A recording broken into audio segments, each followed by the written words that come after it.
आज की कहानी सोज़े वतन से है, मुंशी प्रेमचंद जी की सोज़े वतन, और कहानी का नाम है ठाकुर का कुआं।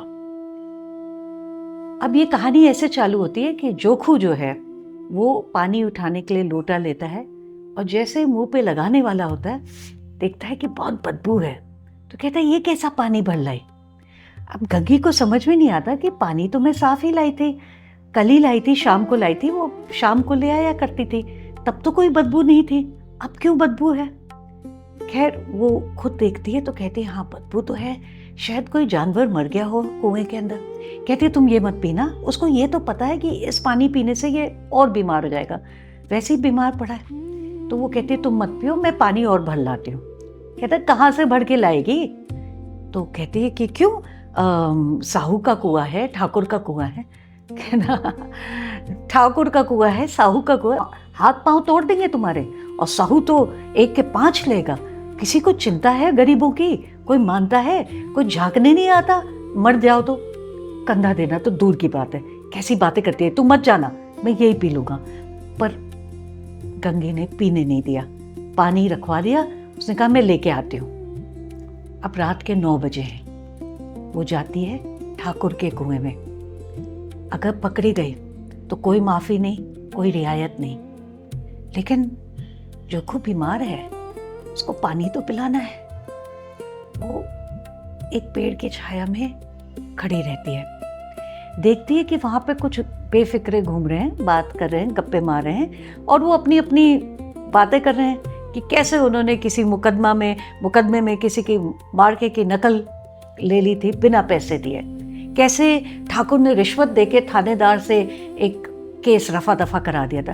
बहुत अच्छी ऊंची ऊंची बातें कर रहे हैं। अब ये बैठे सुन रही है तो सोचती है कि ये लोग ऊंचे और हम नीचे, हम इधर से पानी नहीं भर सकते, ये किस बात के ऊंचे हैं, कैसी कैसी बातें करते, जाल फरेब ये करें, चोरी ये करें, हर चीज में ये गलत है, और फिर भी ये ऊंचे हैं। क्यों?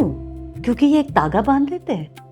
अब वो ठाकुर को ही देखो, वो भेड़ उठा लाया था किसी गरीब आदमी के और मार के खा गया उसको, ये बड़ा आदमी होता है। और साहू तो घी में तेल मिला देता है, ये बड़ा आदमी होता है। पंडित जी जो हैं, पंडित जी के यहाँ तो 12 माह जुआ ही चलता रहता है। ये किस बात के बड़े हैं? हाँ ये बोलते हैं हम बड़े हैं, हम बड़े, हम नहीं बोलते, इस बात के बड़े हैं ये लोग, और हमें पानी भी नहीं लेने देते। खैर वो सोची क्या करूं, आगे बढ़ी कुएं की तरफ। जब उसको लगा कि ये बेफिक्रे चले गए, तब तक उसने आवाज सुनी किसी की, कदमों की, आनों की, तो वो फिर से छुप गई। वहां कुछ औरतें आईं। अब औरतें भी ऐसा भुनभुना रही थी कि गंगी की जैसे मन की आवाज बोल रही हो।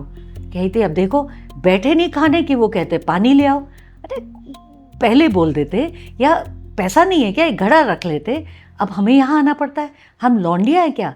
कोई दूसरा कहता है लौंडिया नहीं तो और क्या हो, 2-4 रुपए उनसे छीन झपट के ले लेती हो। अरे इतना काम हम किसी और के घर में करते तो पैसा भी मिलता और लोग एहसान भी मानते। थक जाएंगे, मर जाएंगे यहाँ पे काम करते करते, कोई नहीं मानने वाला।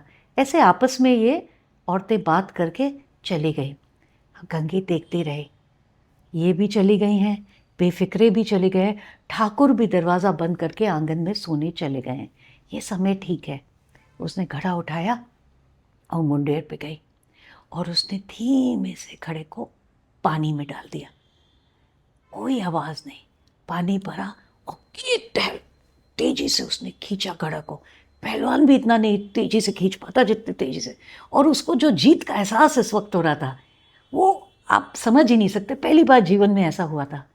लेकिन तभी दरवाज़ा खुल गया, ठाकुर के घर का दरवाज़ा खुल गया जैसे कि शेर का मुंह, और घबरा के गंगी के हाथ से रस्सी भी गई और घड़ा धड़ाम्स करके पानी में आवाज़ करते हुए, और ठाकुर ने कहा कौन है, कौन है, और गंगी जो है वहाँ से भाग गई। घर पहुँचे तो जोखू वही पानी, बदबूदार पानी पी रहा था।